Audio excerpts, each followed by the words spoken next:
Kadang-kadang kalau mau punya anak dan tidak itu pertimbangannya kira-kira udah cukup belum untuk menjadi anaknya nanti. Padahal Bahkan, kita juga tidak ya. tahu kondisi kan.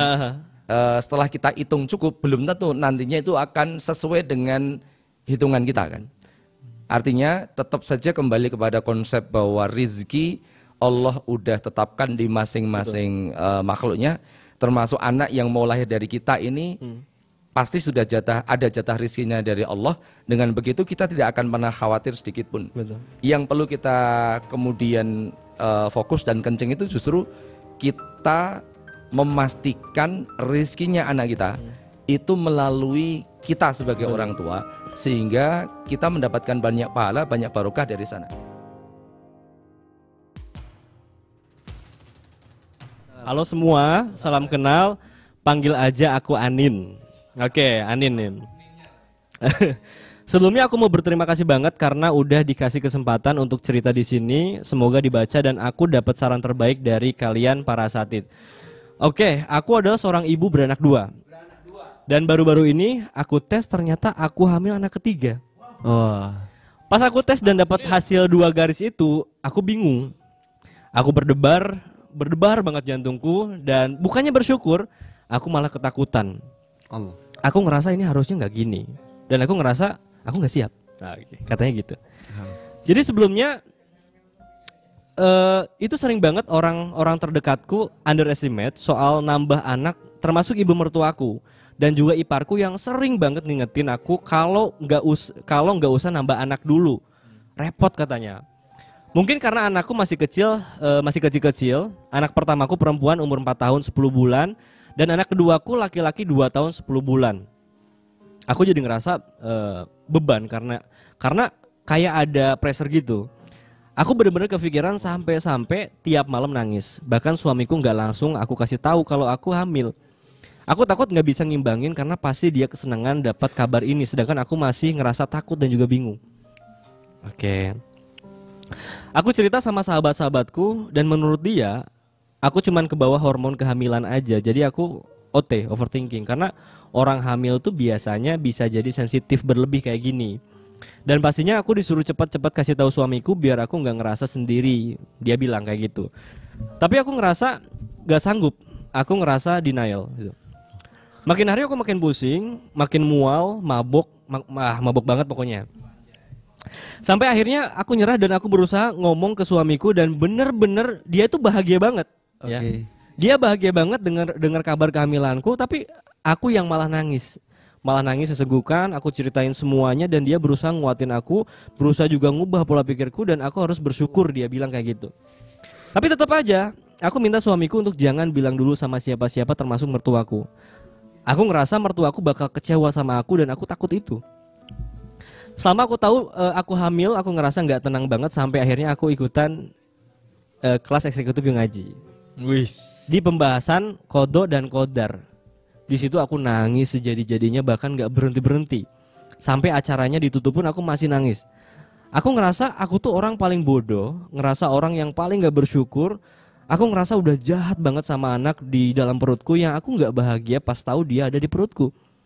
Di situ aku bertekad kalau pulang dari ya aku harus kasih tahu ke semua orang kalau aku hamil dan aku bangga dengan kehamilanku karena ini. Karena ini adalah kodo dari Allah. Branding, parah.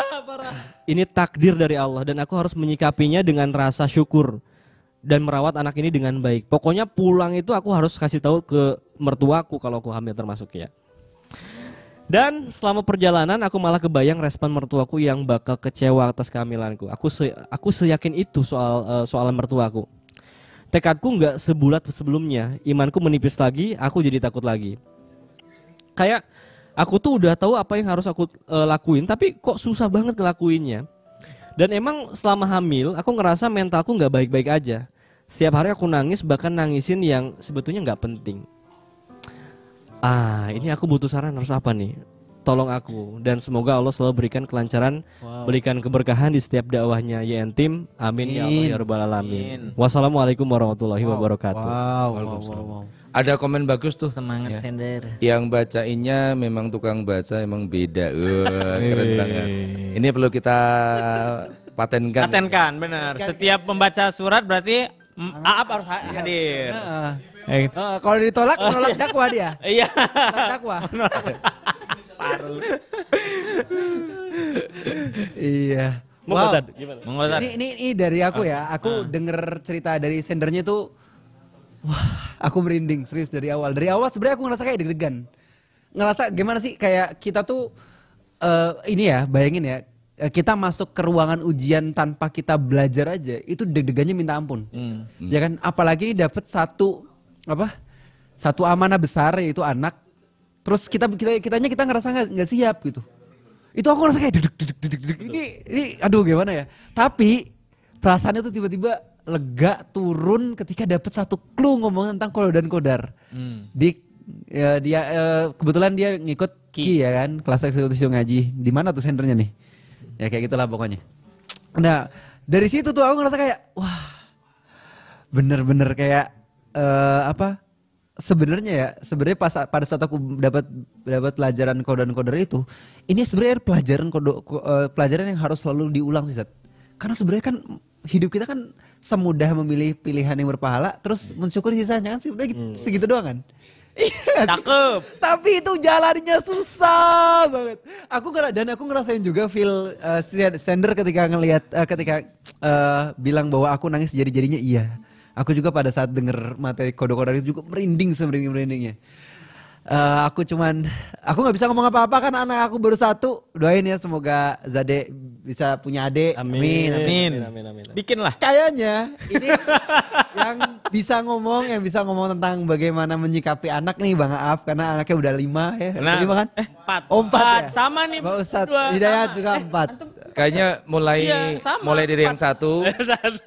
terus naik ke 2, 2. Baru 2. 4, baru 5. Oh 5. Iya. Oh 5 ya? Oh ada 3 yang belakang. 3. Oh 4. Wah rame ya. Ya Allah. Bisa yuk. Hawa bisa yuk. Nambah. Bisa dong. Bisa dong. Kan masa gua ngasih tahu lu. Gua berbuat apa enggak kan enggak lucu. Nggak, gua cuma nyemangatin, Wak. Semangat. Aduh. Ya. Jadi kalau aku pribadi ya aku cuma bisa ngasih semangat sih. Semangat. Berarti itu sebenarnya udah dapat clue-nya tuh. Udah dapat clue-nya bahwa ternyata solusi itu datang ketika kita tuh punya ilmu. Dan ketika kegelisahan itu datang ketika kita kekurangan ilmu. Nah, tadi itu tuh udah sangat gitu. Udah dapat ilmu tentang kodar dan kodar, itu menghilangkan setengah dari kegelisahan. Tapi ya, kita juga harus tahu bahwa ilmu tuh itu belum jadi itu hanya sekedar ilmu kalau misalnya tidak mengejawantah dan kita praktekkan. Ejawantah bahasa apa ya? Tua banget gua kayaknya. Apa? Mengejawantah. Apa tuh? Menginternalisasi dalam diri kita gitu. Oh. Bahwa itu kayak gimana? Jujur dari ketika misalnya mbaknya aku diminta untuk komentar gitu ya. Kan komentar kan bukan cuma sekedar komentar, tapi kita butuh legitimasi di situ. Bang Aap buat buku tentang rumah. Kenapa? Karena Bang Aap pantas, karena Bang Aap tukang bangun rumah, ya kan? Kalau aku ngomong tentang anak dan anak aku masih umur 3 tahun, terus ya aku nggak bisa ngasih. Ya mungkin ada banyak sih dalil-dalil, cuman aku ngerasa aku nggak pantas. Ngerti gak sih kayak coba bayangin lu ketemu sama orang yang nauzubillah ya melihat misalnya di media sosial tuh romantis banget ngomongin tentang kehidupan rumah tangga, padahal di balik layarnya setelah dia lepas dari kamera, wah itu berantemnya luar biasa kan, serem gitu ya kan. Jadi kayak Pak punya topeng. Nah aku nggak pengen punya topeng kayak gitu ya. Kalau aku bilang belum pantas sih belum pantas gitu. Jadi ya sebenarnya yang lebih pantas nih ngomongnya yang udah dua dulu Yang baru yang semua lebih senior dapat momongan. ya. Gimana bahagia? Gimana? Takut gitu. Punya anak baru. Takut ada ya? Pasti takut ada. Takutnya pas sambutan pasti ya. Oh iya itu jelas itu. Lebih ke ya tanggung jawab aja sih, takut ke tanggung jawab aja. Maksudnya bisa apa enggak gitu loh. Kalau dibilang pengen punya anak gitu loh maksudnya. Cuman ya selalu takut, tapi ya prinsipku ya jalanin aja gitu loh. Maksudnya ya berusaha terus buat menjadi orang tua yang baik kayak gitu. Iya. Buat aku gitu sih gitu. Iya benar. Ya itu I don't know. Aku cuman ya jalanin aja. Kan udah ada nih tanggung jawab nih di depan. Ya aku akan jalanin sesuai dengan apa yang aku bisa kayak gitu. Oh iya. Parah. Kalau Bang Aap Tanggung aja nggak usah mau jawab. nambah lagi berarti ya. Nggak tahu. Oh nggak tahu. Gimana Dik? Dia Tapi nambah klien, unik, Tat. unik loh Sat. Dia Unik, nambah Sat. klien dia mah. Unik banget Sat. Jadi ternyata aku baru tahu bahwa Bang Aap ini adalah 11 bersaudara. Iya. Itu menurut aku kayak wow, Masya Allah. Salah. 12. 12 bersaudara. Nah ini Wow. keren nih kalau diceritain. Hmm. Dengan kisah tadi cocok banget yuk. Oh iya, Gen El Karimi nih ya. Ya Gen El Karimi bener ya. Gen El Karimi. Iya. Oh semuanya ini ya buat YouTube gak? Ngevlog gak? Kan buat YouTube makin banyak YouTube makin banyak AdSense. Iya. Antum anak keberapa? Dari 12. 7. Anak Ya ketujuh. masih ada 5. Ade masih punya. Yang belum Iya, yang belum mandiri secara Cuman 2 lagi. Cuman yang 2 lagi. satu kuliah, yang satu masuk SMA. Masuk kuliah, baru mau masuk Masya kuliah Allah. tahun besok. Pernah nggak dapat cerita-cerita orang tuanya dulu khawatir kayak Sandra tadi gitu? Enggak ya kayaknya. Mungkin nggak diceritain Oh, ya. nggak ceritain. Banyak kembarnya. Hah? Nggak ada. Semuanya Anak ketujuh ya? anak ketujuh. Berarti pas lahir, ada lagi gitu. Iya, masalahnya kan gini. Sekarang itu kan kita ada banyak ketakutan di tengah kita ya. ya. Yang sebenarnya problem ketakutan itu problem apa sih rata-rata? Ya problem finansial sebetulnya. Ya. Ya. Ini yang paling pertama ya. Yang paling pertama itu rata-rata problem finansial. Yang kedua biasanya rata-rata takut itu karena apa? Karena finansial juga. Ya. Ya kebanyakan problem mendasarnya finansial hari ini tuh. Tapi jadi pertanyaan apakah finansial itu memang benar-benar problem dasar gitu. Itu kan harus kita harus kita pecahkan ya. Ya bagiku punya anak tuh sebenarnya anugerah gitu. Cie. Anugerah. Alhamdulillah ya. Nah, nanti dilanjut sama Sad Hidayat lah. Sad, gimana Sad? Aku nanti baca semua. belum selesai. Belum selesai. Kisah orang tua Anda ngomong antum. apa? Kisah orang tua antum. Iya. Gimana sampai punya 12 terus Iya. struggle-nya. Iya, aku saudara Putus di cuma tengah jalan. 2 bersaudara aku. Oh, 2 bersaudara ya. Gimana Tad? Rasanya 2 Antum bersaudara? dulu gue. 12. Iya. 12 anak ya. Seru aja sih. Rasanya seru. Gimana, gitu. sering berantem gak? Berantem lah itu. Gimana, pukul-pukulan? Pukul-pukulan. Waduh. Siapa yang Kadang menang? ya. Ya, tapi ngelihat dari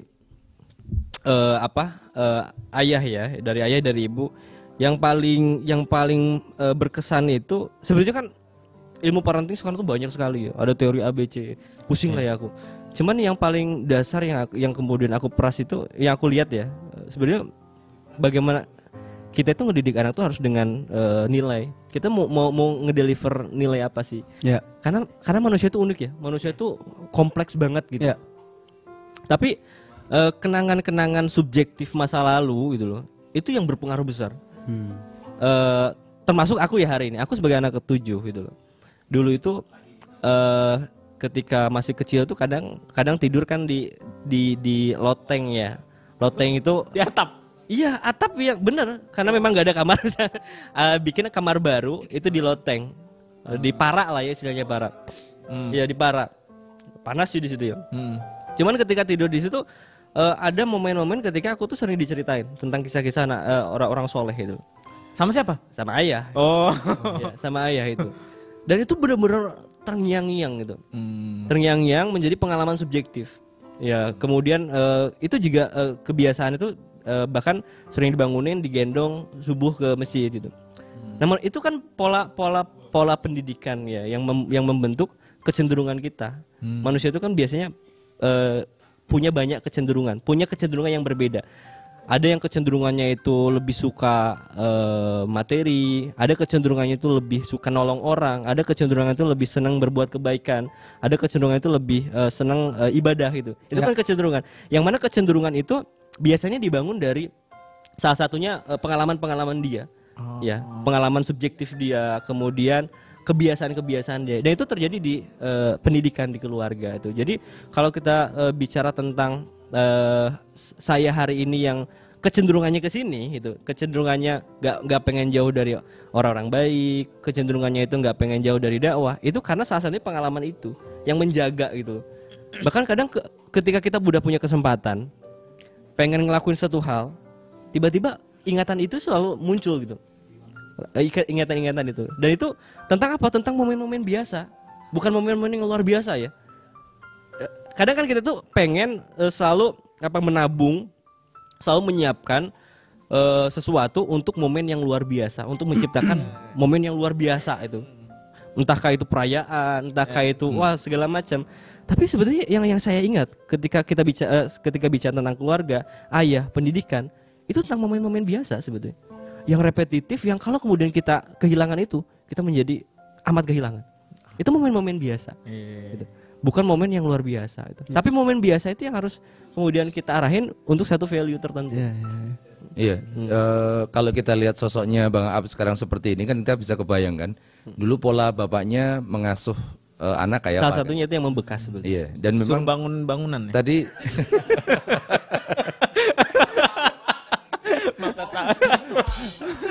aku jadi ingat anakku pertama dulu pas usia playgroup kan.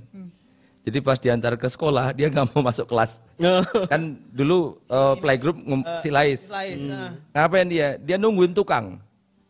Dia itu tertarik dengan tukang ketika bikin bangunan. Sampai ditanya, kamu mau jadi apa nanti? Mau jadi tukang. Main bongkar pasang ya. Main bongkar Tapi pasang. menarik tadi. Jadi ada satu tips memang bagaimana membangun kedekatan seorang bapak dengan anak. Itu salah satunya dengan tadi bercerita. Iya. Kemudian banyak ngobrol yang tidak penting sama. Iya, betul. Justru tadi kebiasaan yang direpetisi dan itu sebenarnya bukan peristiwa yang spesial dalam keluarga kita kan, bukan Tapi momen sesuatu yang biasa. kemudian disiapkan ditunggu, tapi keseharian yang dilakukan antara bapak dengan anak tadi memang keseharian yang menyenangkan buat anak. Karena banyak ngobrol yang nggak penting, banyak bercanda dengan anak, sebanyak-banyaknya itu justru yang akan membuat anak itu siap nanti mendapatkan nasihat terbaik dari bapak. Betul. Ketika saat yang penting seorang bapak ini memberikan info kepada anaknya. Dan pondasinya adalah kebersamaan yang panjang tadi gitu loh. Betul. Setuju tadi.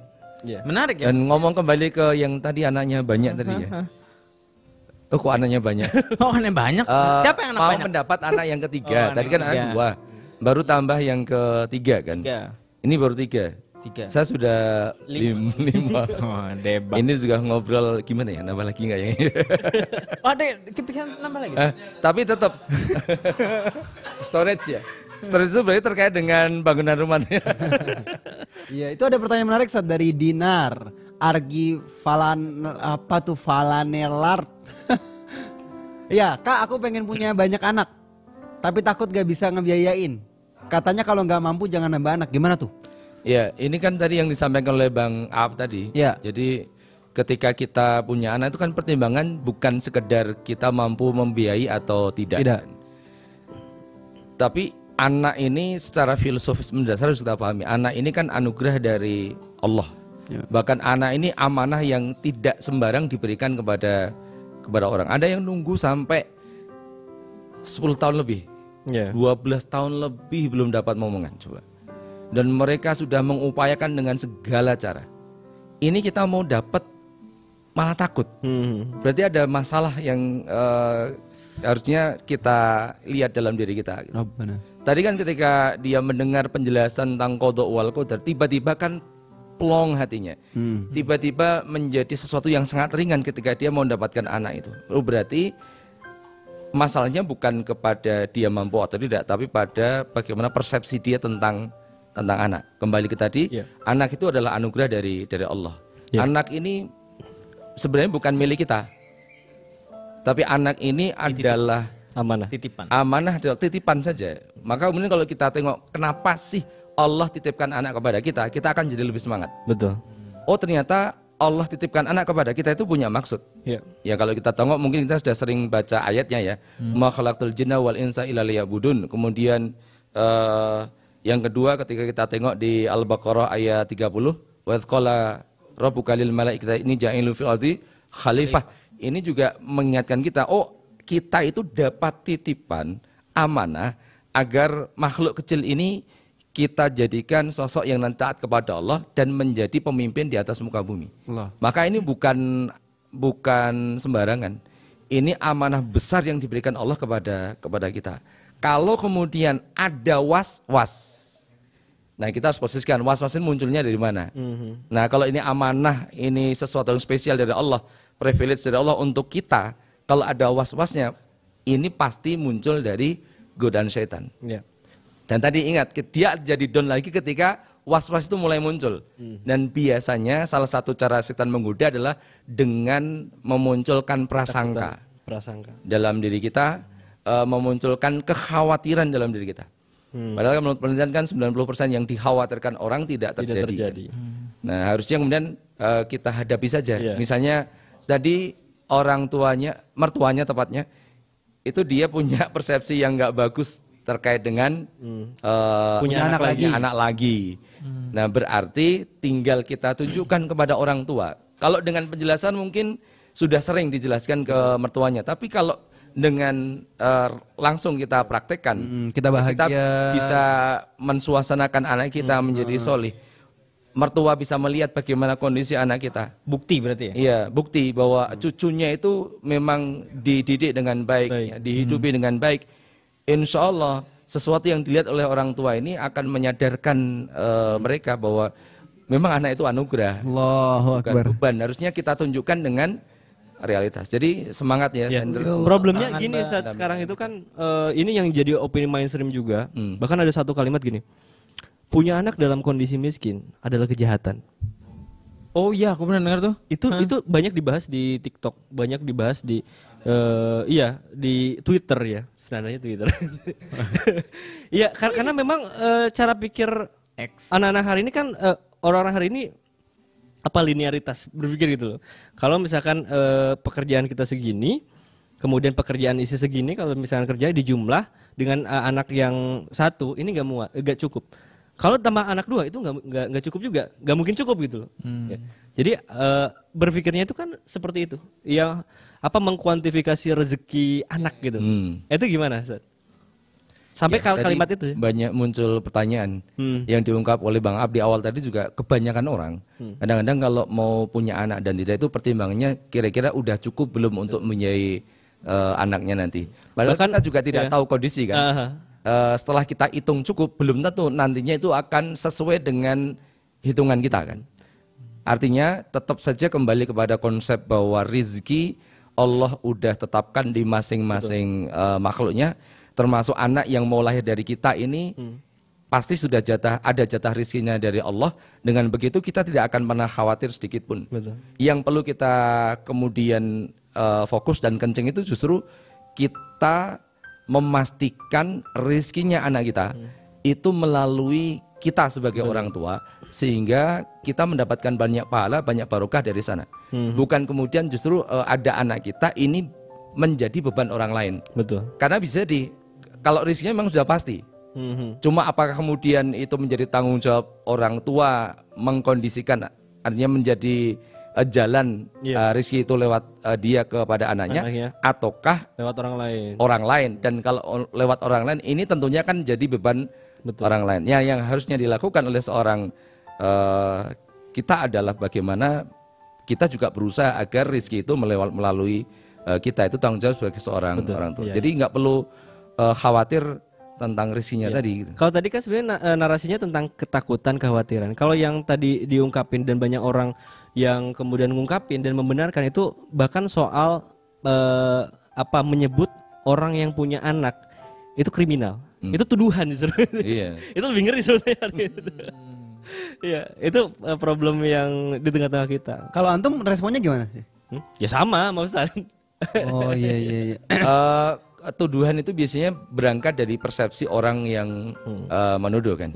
Kadang-kadang orang itu membuat persepsi sendiri ya tentang sesuatu. Ya. Nah, kemudian dia menjustifikasi tentang persepsi dia itu.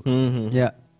Artinya apa? Dia sebenarnya sudah salah dalam hal persepsi tadi, kemudian dia mengajar persepsinya dia sendiri. Kan Tapi seperti itu. kalau soal pengalaman, kadang kan orang yang menulis itu dia tuh berargumen bahwa ini tuh pengalaman hidupku loh.